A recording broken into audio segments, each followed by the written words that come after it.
Hello, my fellow readers. Tonight, Dark Symphony 777 with another fanfiction review. As always, a link to the story will be in the description below. Please like the video, subscribe to the channel, click on that bell for notifications, and comment in the comment section below on your thoughts on the story. And finally, this is my opinion. My opinion is not indicative of the world, so please respect that.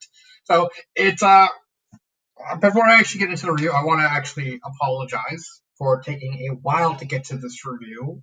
This is mainly because my friend was visiting from Germany, and I kind of ate up a lot of time because I did want to hang out with him as much as I could. But he's heading back to Germany. I think like tomorrow morning or tomorrow afternoon. So he went back to get a hotel in another part of this closer to the airport, so that we can get there on time. So now I'm back into the grind with Duelists of the Autumn Crown and Duelists of the Friendship Cup. These are two My Little Pony and Yu-Gi-Oh! Fanfiction crossovers written by Drake EC. And these are very interesting crossovers because there are two ways to look at this story. You can look at it in the eyes of someone who reads fanfic, like someone who reads, like I do, or you can look at it as someone who plays Yu-Gi-Oh!, which I also do. I play both. I do both. And depending on your mindset, on if you're going, depending on how you look into the story, how you walk into the story to start reading it, depending on which of these two mindsets, you're going to have a drastically different sort of vibe with them. So I'll talk about it as we go along. So it's like almost 1 a.m, so I'm probably going to be yawning a bit. Excuse me for that. So, what is the plot for these stories? In essence, they are reworked plots of the first and third Equestria Girls movies from My Little Pony. In short, in Autumn Crown, Sunset Shimmer goes into, I think, Twilight Sparkle's castle, steals the element of magic, the crown that she wears, and brings it back through this magical mirror, which transports to a human world where all the pony people have human counterparts, and so Twilight has to go chase after her and try and get the crown back. In canon, I think it has to do with a prom king sort of deal. But in this version, it's basically a Yu-Gi-Oh! Tournament. Now, I will say, I love me some Yu-Gi-Oh! So I like the idea of the plot working in kind of easing Twilight into the whole how to play this game, how it works, how it functions, certain mechanics and stuff like that. Kind of weird that there's nothing to do with ritual monsters, but okay. And going back to this, Duelists of the Friendship Cup is basically the friendship games where Catch All High has to compete in a tournament against Crystal Prep that's organized by Principal Celestia and Principal Sombra, who's kind of a jerk, who's kind of sort of evil. It's very ambiguous. That's kind of one of the things. I think I kind of like that, actually. Thinking back on it, I kind of like the ambiguity. Okay, he's kind of evil, but he's kind of not. I like that gray area that the author put Sombra in. But going back to this, well, no wait, I got ahead of myself. I was about to go into the characters. With the plot of this, there is a sort of big plot hole. So okay. So before I get to talk about the plot, I will say I like this story better than this story. And a big fact, one of the two big factors of that is the plot hole. So, the plot hole in this story is centered around rule sets. Now, this requires some context regarding, like, actual the history of Yugi and all that.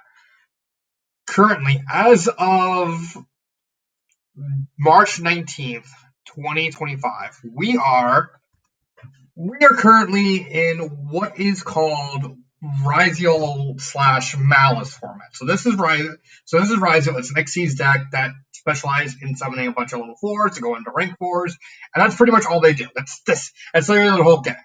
And Malice, which is based off Alice in Wonderland, something I really love because I love Alice in Wonderland. It is basically a link deck that specializes in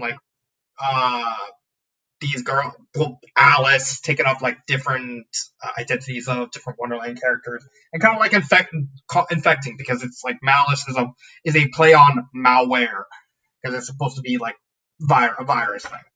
All right, makes sense. These are technically the two top decks. Granted, I think like blue in the OCG, Blue Eyes is also a thing. But what does that have to do with this? Well, bear with me.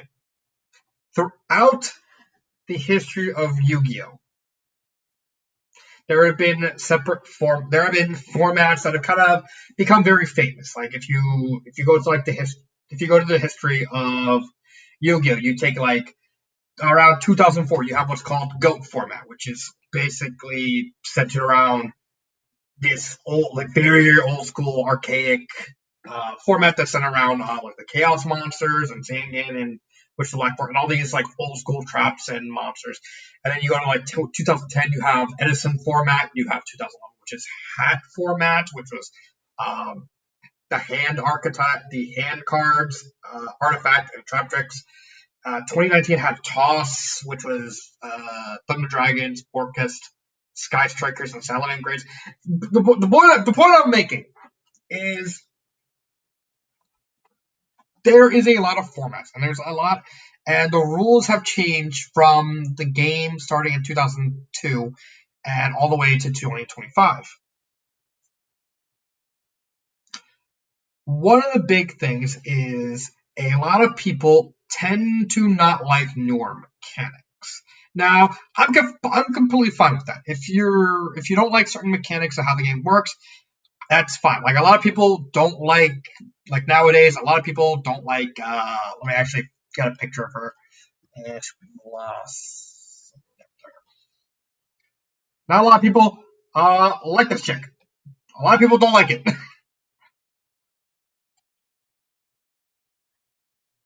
But that's fine. Like everyone's gonna have a different opinion on this game. Uh, and but some people do take it very far that they don't like certain mechanics. Like I played the game since 2002.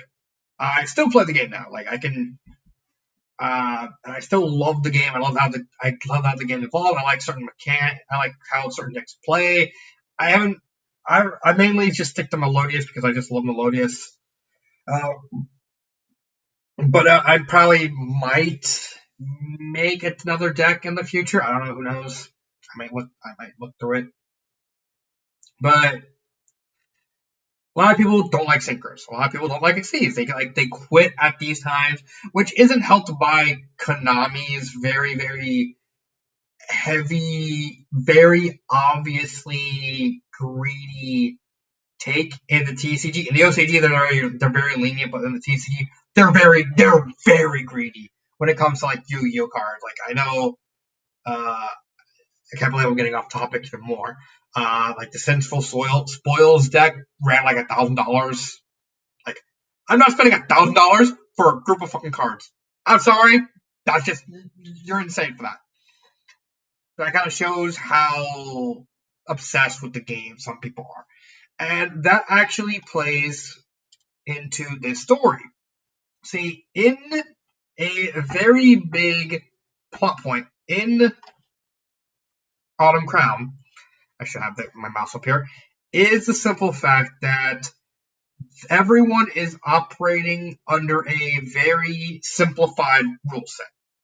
So basically, every field spell, you can only have one field spell out at a time, which is an old rule. It was actually changed, I think, around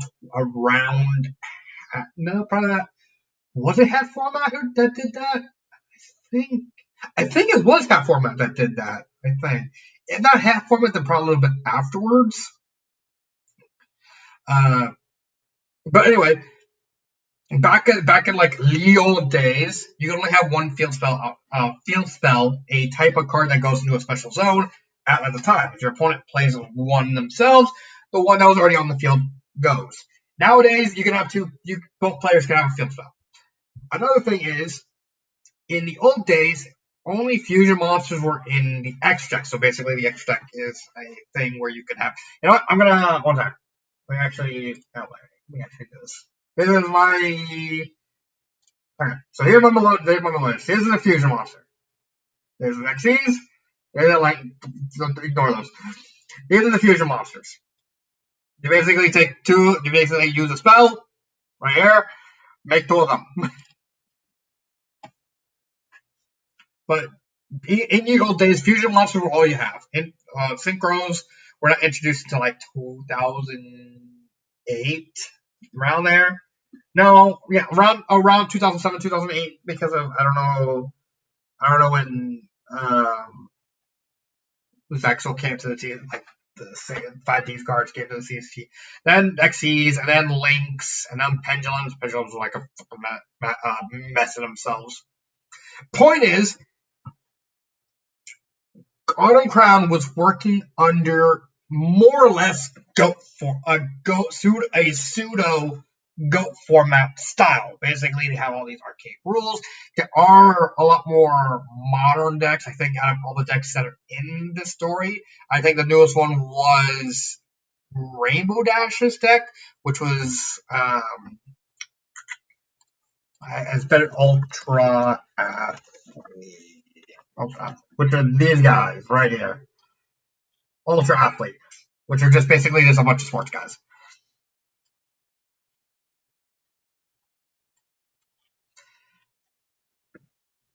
What does that have to do with the plot hole for this? Well, early on in this story, we thought, oh well, we're playing with a specific type of rules. Like, I don't have to worry about that.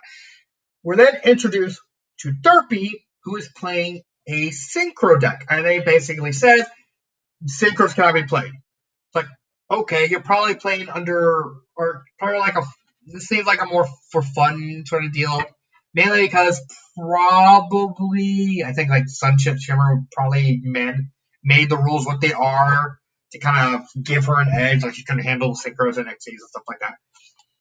But in this story, we are introduced to a concept called casual versus competitive. See, Canter High operates under the casual rule set, i.e., the GOAT format style. Crystal Prep being in this version of the story, a proper dual school, meaning like you learn how to, not only in terms of going like the regular classes, you also learn how to do combos and learn how each deck works, and you get new cards and all that to figure things out. They get access to synchros, XCs, retros, despite the fact we never see them, because of course, because everyone seems to have a hate boner for retros. I get the point that like retros are like clumsy, but you couldn't even put like megaliths or something like that. I'm getting off topic. They play under what's called modern rules. Now, I can understand the idea behind this plotline. Okay, you're going to show like the divide between those who really hate the newer summon mechanics and the ones who like the summoning mechanics. You know, old school versus new school. All right, I can get behind that. What happens is everyone bitches. Everyone from Canton bitches how they always lose because they don't play by the casual rules. Huh? the actual okay. So maybe the whole point is like you're supposed to highlight both of them are kind of in the wrong, but then it's never really brought up in the story. Like it's mentioned all of one time in the story as like part of a plot line, as part of a plot thread of trying to highlight that both sides are kind of in the wrong. Like, okay, Crystal Prep, they're like in essence kicking down on like on a group of people who don't really take the game seriously, and Canterlot is not in the right because they're so high up their own fart because they absolutely refuse to even humor the idea of other summoning mechanics that they literally deliberately handicap themselves to because they just want to play their own decks.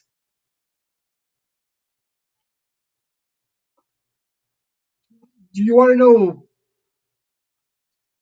There's one little tidbit. There's one tiny little thing. Fluttershy's deck is an Xyz deck. It's based around the raccoon deck, which is inherently an Xyz deck.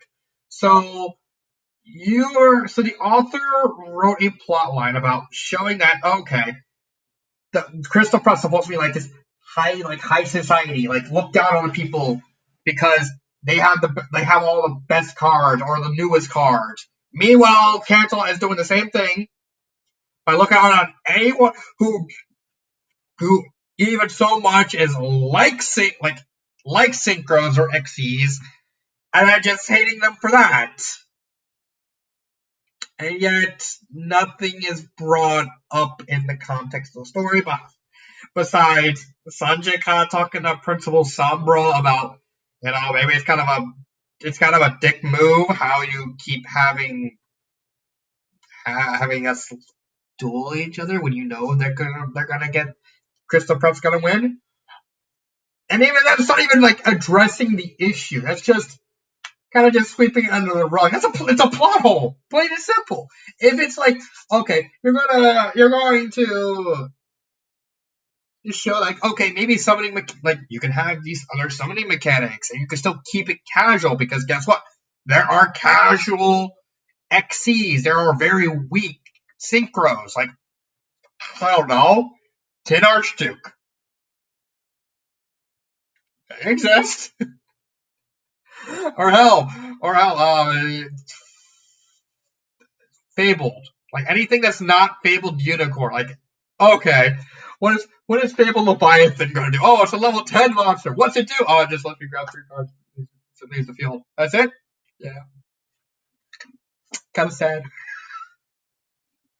I'm not asking for like something like as busted as like Allied Justice Catastrophe because that would be absolutely fucking broken in these stories.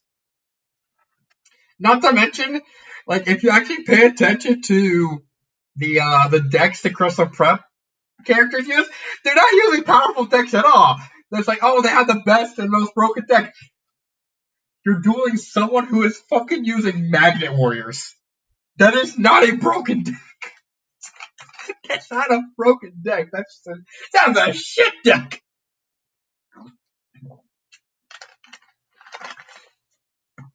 And I just realized I spent like 10 minutes talking about this plot hole and having to explain everything and I haven't gotten to like anything else. So let's continue on. Let's continue on the plot.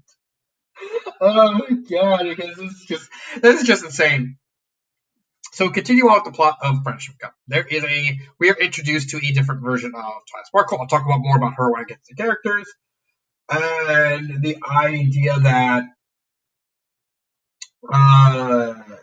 she can actually see Sunset's cards because both Twilight and Sunset have like weird magic with their cards because they basically the author does a cool thing where they actually make a plot point of like the stupid cheating mechanics, the whole idea of like, oh, the heart of the card, draw whatever you can, it means wins the duel.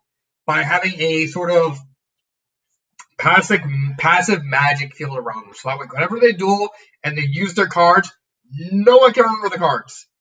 No one knows what any of the cards do. No one knows what how she won. Any footage is completely just randomly wiped, is just gone. Any knowledge, any sort of knowledge of it, is just gone. And that's kind of like the big plot thread of Friendship Cup for Twilight Sparkle, because she actually does remember it, and she's trying to bring attention to it, and everyone's like, oh, she somehow remembered it.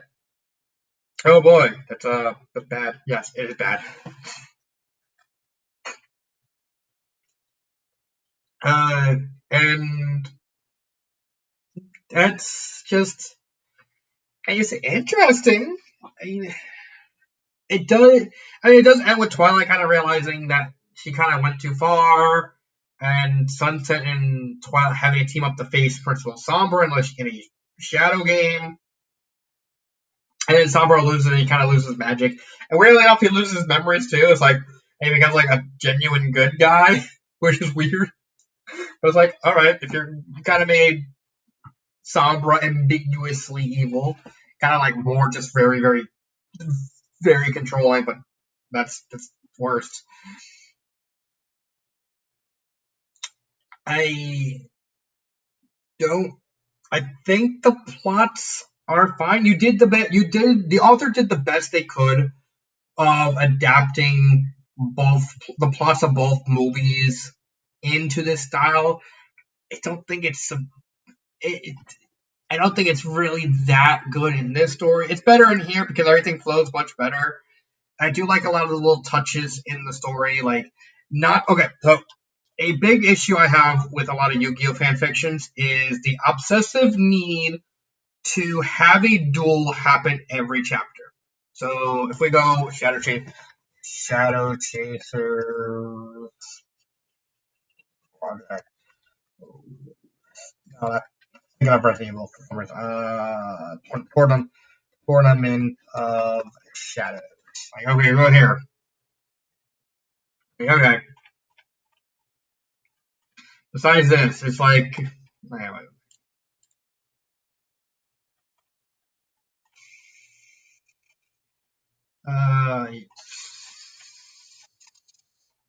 Oh, where is it? Yeah, here. Let's just get this. Yeah.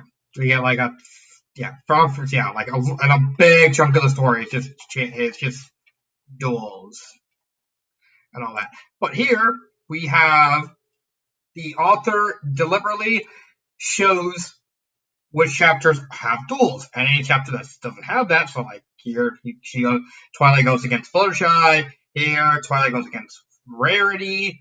We have these chapters that break up and focus more on characters. I think that's a nice touch of the story, breaking everything up, and so that way the duels kind of have more impact. There's also a lot of neat, smaller details, and the fact that the duels aren't that long. Like honestly, these stories are like are very different from stories you usually read in Yu-Gi-Oh fanfiction, because Yu-Gi-Oh duels tend to drag on a lot. They tend to be very complicated to match, the complexity of the game, which is fine. They also don't really have any complicated decks. Like honestly, the most complicated deck across both these stories is Sombra's deck, which are DDDs, which are notoriously complex to the point where people actually have like legitimate spreadsheets about them. They do, trust me, they do. But past that, I think the only other complex deck anyone uses was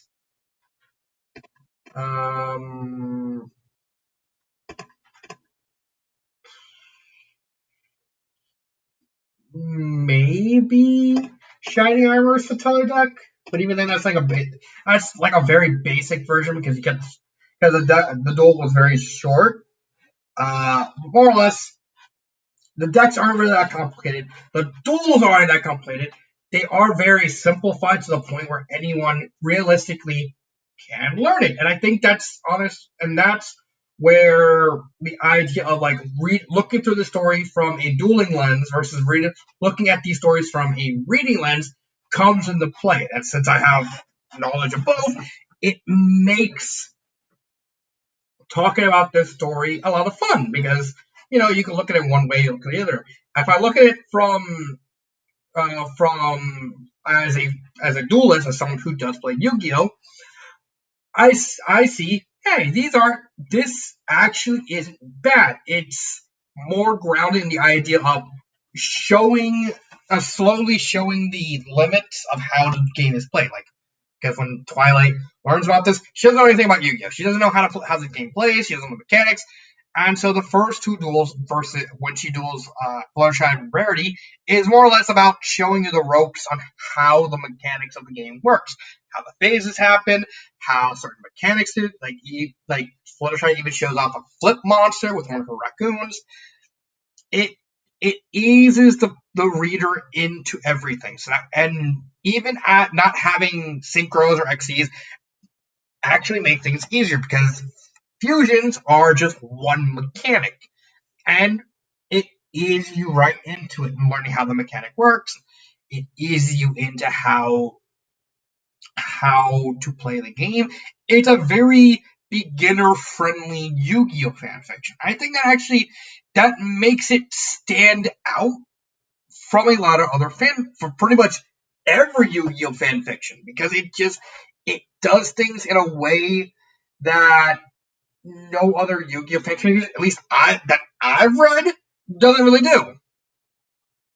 And then you have Friendship Cup, which enters the more complex mechanics with XCs and synchros, and also pendulums. We'll talk about that in a bit. And while it doesn't do as good a job as the first story with like fusions and like tributes and all that, it does give you a lot more teeth to sink into with slightly more complex rules, a slightly more complex slightly complex rule set, more like chains, and there's no like hand traps or anything like. Even if you take like in the context like the DD Crow existence, so but it definitely fulfills a niche. Like even if I don't like these stories, I respect the idea of these two stories fulfilling a unique niche amongst these types of stories. I think that's fine.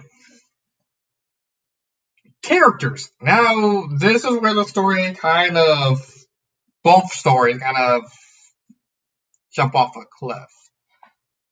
I do like some of the characters. I like Twilight's character, the whole newbie idea. It does bear reminiscence of Yugioh, the main character of Yu-Gi-Oh! Zexal. I think it's fine. It highlights, Twilight's like just completely out of her depth and trying to just have a lot of, and trying to struggle and just being her typical Twilight self. I think it's fine. Same thing with Sunset being like someone who's completely bitter at Twilight from always getting Celestia's attention and all that. I think Sunset is fine, and I honestly think all the other accompanying characters in Autumn Crown are actually pretty good. They're not completely deep, but I do think. There we go. Finally got that damn moth. But I do think they do fulfill each of their roles perfectly. Fluttershy basically teaching Twilight the ropes. Rarity kind of showing her slightly more advanced mechanics. Rainbow and Applejack as like the more like the rival sort of thing to each other, as well as the Twilight technically. Flash Sentry is like the big hotshot duelist who was like the former champion. Even technically Fluttershy, no, not Fluttershy, Pinkie Pie works like an inferior character to kind of get her into the door. So they all have the roles that they do, and they all serve the roles pretty well. Even like Trixie being like a one-off duelist who's basically like, oh, she's just having a show and all that. I think that's fine. Friendship Cup, on the other hand, boy, these characters. Now let's get the big one out of the way. The human Twilight Sparkle. While I was reading the story, I was curious and kind of went through the comments. And a lot of people really didn't like the human Twilight Sparkle. I'm actually going to defend the author on this. I think the whole point of the human Twilight Sparkle was supposed to be a mirror, like a literal mirror image of the pony Twilight Sparkle. Her with Twilight Sparkle being, perky and cheery and wanting to be everyone's friend and be like the best friend she could be. Like, oh gosh, oh darn it. Here with human Twilight, you have someone who's so obsessed with numbers and figures when it comes to dueling because that's all she knows, and she doesn't even want to duel. She wants to be a card designer, to the point where she mechanically picked a deck that's like, that has like the best chance of winning. I don't know Twilight. I don't know the Light Sworn's like the best deck you could have picked because of the whole milling mechanic. But that's fine. And I even like the idea of like Twilight being so uppity because she's like so detached from everything. Because this is not a Twilight this is also not a Twilight that behaves more mechanically cold, sort of like Kaiba from the original Yugioh. There's also one that is also technically more part of the curriculum because it's a dual school. I know the friendship game was like a physical thing, and Twilight's not really into that. And she just wants to study the magic. Here, this is Twilight thinking that Sunset is legitimately cheating. It technically is because guess what? She would pull anytime she was about to lose, she pull off a new card out of her ass and win the duel with that. And it kind of paints Twilight as like someone who has a legitimate gripe, but also kind of has her head 20 feet up her ass and doesn't realize the fact that she's kind of going about the wrong way. I do get the complaints about her being a robot. However, that's kind of extends to all the members of Crystal Pep Sand Sombra because they're all like very one-dimensional mechanical characters. They exist. They just exist. And I think that's kind of the big issue I have. That's the other big issue I have with the story, because this story is 102,000 words. This story is 91,000 words. There's only about a 20,000 word difference between the stories. And instead of, the author couldn't have made the story longer to flesh out the characters. The only reason I could think of that the author needed to keep these things as short as possible was probably the author was more likely working under the constraints of the timing of both movies, because I think Friendship Cup was longer than Equestria Girls. So the author is probably just trying to fit the entire plot without adding anything new to it, to kind of keep the time frame of both movies. I think I could be wrong, but that's what my gut is telling me, that the author is trying to work under the framing of the movies. I think that's kind of a bad idea, at least. But it worked for Autumn Crown. It didn't really work for Friendship Cup because the entire Crystal Prep side was not developed at all. So yeah, that is the characters. There is Sombra too. I think I talked about Sombra enough. I like Sombra. I think it was an interesting switch from Principal Cinch. Cinch. and the fact that he's also not really a true blue villain. He's like a gray area sort of deal, which at least is somewhat unique for Sombra because everyone like always likes to portray Sombra as like inherently horrifically evil. Oh, here's that. Grammar wise, I don't really hate that. I didn't remember any grammar errors. Pacing wise, I think the stories are paced perfectly. This Friendship Cup is a bit too fast, but if the author is going by the constraints of keeping it within the scope of the runtime of friendship games, I think it's fine. I think it works. I think maybe the beginning part should have been a little slower, but yeah, I think it's fine. I think it's as good as the author could do it for this context. This is fine. Um, that's more or less the main bulk of the review. Would I recommend these stories? That depends. If you're looking at these from a dueling standpoint, I say go ahead. I do think these stories are unique enough in their niche, in like the relative niche of this, that I can see people kind of going into this.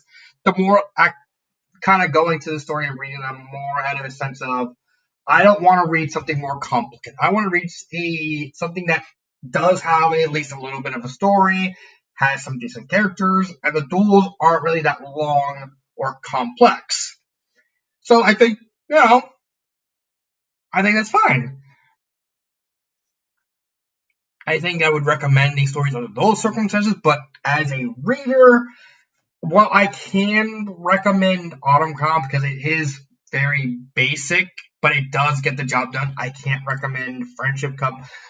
The plot hole is just so massive that it needs to be fixed before I recommend it. And even then, there is all the characters from Crystal Prep, which are just completely just one-dimensional, shallow characters that offer nothing. Even like I think even Twilight kind of needs a bit of work. Not completely, but slightly more fleshed out. What would be my favorite part of this story? I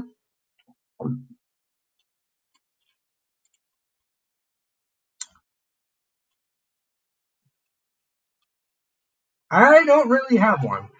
Again, this is more to the fact I'm more. There's not really much in the way of dueling. Like I'm only saying the dueling. I like the dueling parts as because I am a Yu-Gi-Oh duelist, but I much prefer like the more complex duels. Personally, I'm not saying that any of these duels are bad. I just prefer more complex. It's more of a personal thing. I just prefer more complex duels rather than more simple duels. What would I fix about these stories? I wouldn't change anything about this. There is a couple things I would change with the Friendship Cup. First things first, and even if you don't change anything else, I do think this does need to be addressed. Sunset's deck in this story. So Sunset has a completely different character trajectory in Friendship Cup because Rainbow Rocks never happens. In fact, the Sirens kind of become her extra deck halfway through the story when she kind of loses control of herself. But the context in this is Sunset's deck uses what's called pendulum monsters. So let me actually get an example of one.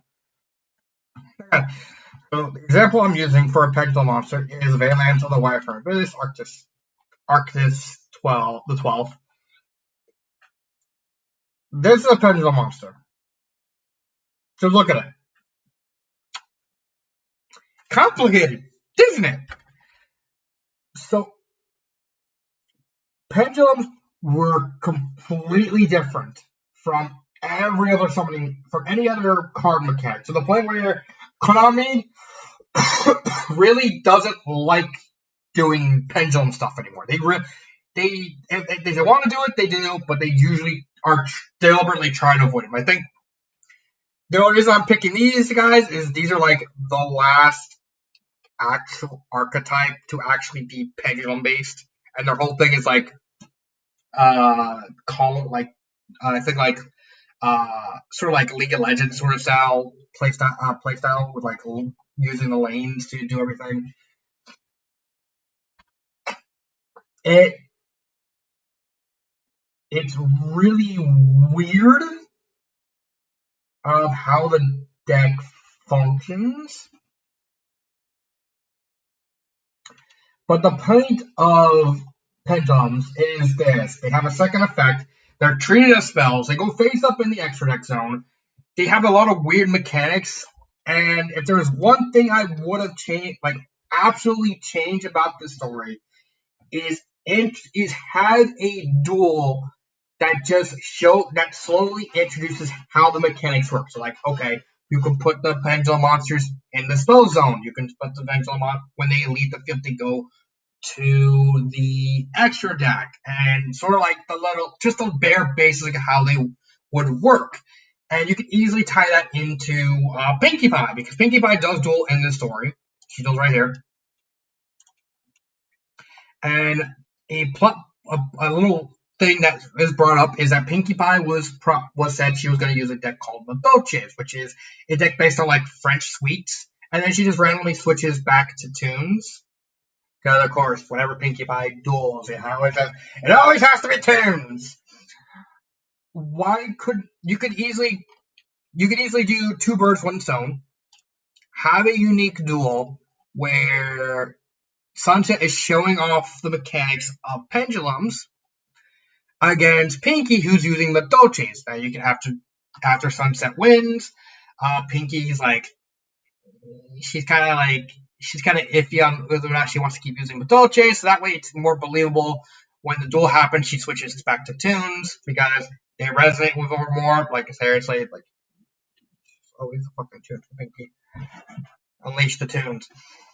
And you have an easy way of introducing the mechanics of pendulum because they're just that complicated that they need to be explained in more depth instead of just kind of randomly hinting at them here and then not even showing them off until halfway through the story. I would also close the plot hole, have Sanjay kind of call out, kind of bring attention to the fact like why aren't Cantala High playing with like all these other summoning mechanics? Like, can you just like I don't know how like once in a while you play you have decks that use these summoning mechanics just so people can know how they work and stuff like that. You can bring attention to them and kind of paint that in their own way. Cantala High is also kind of elitist in that way. Like they refuse to use. They don't like these mechanics so much that they just deliberately give themselves. Maybe bring attention to the fact that the decks at Crystal Prep aren't really that powerful.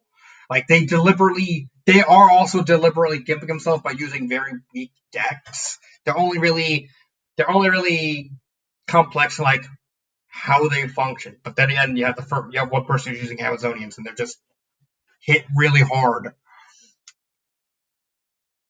And finally, maybe with the Crystal Peps and Twilight, kind of extend the story a little bit longer. You could easily, along with like adding like a part where Sunset shows off the deck and shows how it works. You can have a couple of chapters of just giving a sense of how Twilight functions, as well as how all the other Crystal Prep characters behave. So you get that mirror image of them being like slightly more douchebaggy versions of the main six. There's stuff that you could easily extend that to another 20, 30,000 words to kind of just to give as much as you can to each character to try and flesh them out as much as you can. So that way they don't feel like cardboard cutouts. There's also you could also make like an argument of switching and this is more of a personal thing. I think Twilight's deck should not be Light Sworns because I don't think it works for her character. The whole I want consistency, I want numbers and all that. I honestly think she should have been using Necros because you have an entire tournament that's just centered around like everyone abusing the hell out of the extra deck. And wouldn't you know it, Necros has an entire card that just basically says negate the effects of face-up monsters on the field that are summoned from the extra deck. Their whole gimmick is countering the extra deck. That would have been a cool thing, especially considering the fact it would also counter Sunset's deck. Oh, all your pendulum monsters are pendulum summoned? Oh, well, they can't use their effects now because they're under this thing. It would just make too much. Plus, Necros were famously known as like a deck that is known for being hyper consistent. That was their whole shtick. I bet you if Necros, full power Necros were out today because they still have like some, I think they still have like one or two other cards still kind of hit. They would probably be still pretty decent, all things considered. They probably wouldn't be as good as Rizio or Malice. Definitely not Malice because the whole thing is get them off from the banish zone, so they just gotta say fuck it. But you would have it would be a neat twist on the formula. Like everyone's focused on synchros and XCs, and here's Twilight. She's using rituals, and the whole thing is like, fuck the extra deck. That would have been.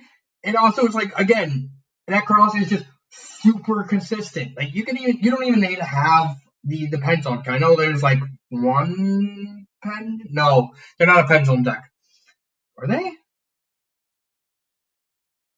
No, they're not. No, they're not pendulum. I was thinking of Zephyra. They're not a pendulum deck, but you could easily. It also would have fit her character. The whole idea of like, oh, sneaking around and stealing, like the whole. It would fit her character more or less. Yeah, that's really all I have to say about these two stories. I'm sorry that it took so long to get this review out. This has been Dark Symphony 777, and